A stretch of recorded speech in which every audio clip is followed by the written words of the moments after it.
દુબઈની કંપનીના ક્રિપ્ટો કોઈનની લાલચ આપી વાપી દમણના રોકાણકારો સાથે ₹3.40 કરોડની છેતરપિંડી, મહિલા સહિત 2ની ધરપકડ। સેમિનાર અને ઓફિસ ખોલીને રોકાણકારોને ફસાવ્યા। સુરત, મુંબઈ, યુપી, પંજાબમાં પણ આ જ કંપની સામે નોંધાઈ ચૂકી છે ફરિયાદો। વાપી ઉદ્યોગનગર પોલીસ સૂત્રો પાસેથી મળતી વિગત અનુસાર મૂળ બિહાર અને હાલ વાપી નજીકના છીરી રણછોડનગર અવધ રેસિડેન્સીમાં સચિન બેચન શાહ ગત વર્ષ 2023માં તેઓના મિત્ર સાથે વાપીમાં યોજાયેલ એક સેમિનારમાં ગયા હતા। ત્યાં અંજલિ યાદવ રહેવાસી ચણોદ વાપી, કલીમ શેખ, વિકાસ બારીક, અરવિંદ દુબે તમામ રહેવાસી મુંબઈ, મિલન દિનેશ મહાલા રહેવાસી ધરમપુર પર હાજર હતા અને તેઓના સેમિનારમાં અનેક લોકો હાજર હોય જેઓ બોટ પ્રો કંપની વિશે માહિતી આપી હતી। આ કંપની આપણા દ્વારા રોકાણ કરેલ રૂપિયાનો અલગ અલગ દેશના કરન્સીનું ફોકસ ટ્રેડિંગમાં ઇન્વેસ્ટમેન્ટ કરાવે છે અને જેટલા રૂપિયા ઇન્વેસ્ટ કરો તે રકમના દર મહિને 5 થી 6% પ્રોફિટ મળશે ને રેગ્યુલર પ્રોફિટ આવશે ને તમે અન્ય બીજા વ્યક્તિઓને પાસે પણ રોકાણ કરાવશો તો જેનું વ્યાજ વધી જશે અને જરૂર હોય ત્યારે તે રૂપિયા મળી જશે હોવાનું જણાવ્યું હતું।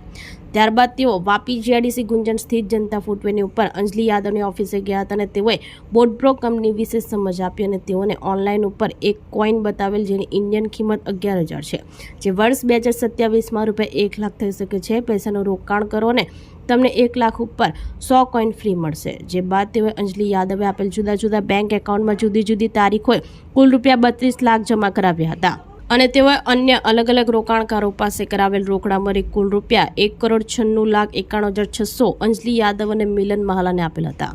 તમામ રોકાણકારોના એકાઉન્ટમાં ઓનલાઈન પ્રોફિટ બતાવતા હતા। વર્ષ 2025માં રૂપિયા વિથડ્રો કરવા માટે ઓટીપી આવતા ન હોવાથી તપાસ કરી તો જાણવા મળ્યું કે બોટબ્રો કંપની વિરુદ્ધ સુરત, મુંબઈ, ઉત્તર પ્રદેશ, પંજાબ વગેરે રાજ્યોમાં એફઆઈઆર થયેલ છે અને એમડી લવીશ ચૌધરી ઉર્ફે નવાબ અલી રહેવાસી દુબઈને બોટબ્રોનું નામ બદલી બીજા અન્ય નામોથી ચાલુ કરવામાં આવેલ છે અને હાલ બોટ આલ્ફા મી નામે ચાલુ છે।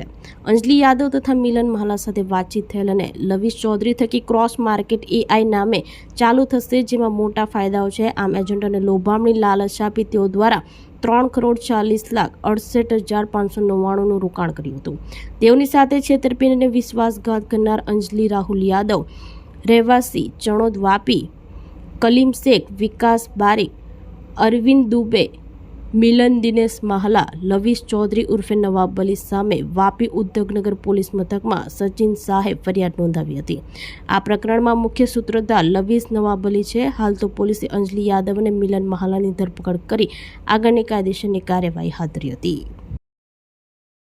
ટ્રેડિંગ ઇન્વેસ્ટમેન્ટના નામે વાપીના રોકાણકારો પાસેથી રૂપિયાનું રોકાણ કરાવી અને એમની સાથે છેતરપિંડી કરવા બાબતની હકીકત વાપી જીઆઈડીસી પોલીસ સ્ટેશનને મળેલી। વાપી જીઆઈડીસી પોલીસ દ્વારા પ્રાથમિક તપાસ કરી અને આ રોકાણકારોની ફરિયાદના આધારે ભારતીય ન્યાય સંહિતા તેમજ જીપીઆઈડી એક્ટ મુજબની ગુનો રજીસ્ટર કરવામાં આવેલો છે। તપાસ દરમિયાન વાપી જીઆઈડીસી પોલીસે 2 આરોપીની ધરપકડ કરેલ છે। જે ધરપકડ કરાયેલ આરોપી છે એમના નામ છે અંજલિ યાદવ અને મિલન મહાલા। કુલ જે ફરિયાદ છે એ ₹3,40,00,000 વધારે છેતરપિંડીની ફરિયાદ નોંધાયેલ છે। આ ફરિયાદમાં અન્ય 4 આરોપીઓના પણ નામ છે। જે 4 આરોપીઓ છે એમાં કલીમ શેખ, વિકાસ બારીક, અરવિંદ દુબે અને લવીશ ચૌધરી। આ જે લવીશ ચૌધરી છે એ આખા કૌભાંડનો મુખ્ય આરોપી છે એવું તપાસ દરમિયાન જાણવા મળ્યું છે।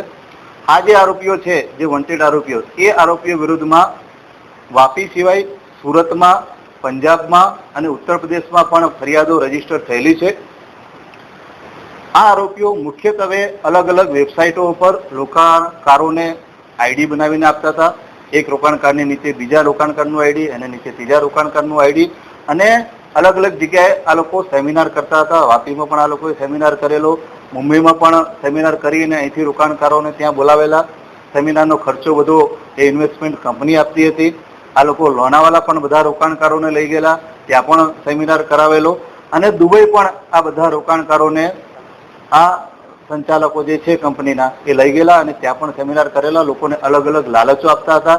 જે લોકો વધારે રોકાણ લાવે એને ગાડીઓની પણ લાલચ આપતા હતા, જેથી શરૂઆતમાં આ લોકોએ 5 થી 6% રોકાણકારોને એમનું જે રોકાણ છે એના બદલામાં 5 થી 6% જેટલું વળતર આપવાની જાહેરાત કરેલી, જેથી લોકો લલચાવેલા અને શરૂઆતમાં વળતર પણ આપેલું, જેથી લોકો વધારે લલચાવેલા, વધારે લોકોનો સંપર્ક કરેલો, એમના પરિવારના લોકોનો, મિત્રના લોકોનો બધાનો સંપર્ક કરી અને આ કંપનીમાં અલગ અલગ વેબસાઇટો દ્વારા રોકાણ કરાવેલું જેથી કંટાળીને આ બધા તમામ રોકાણકારોએ પોલીસનો સંપર્ક કરેલો.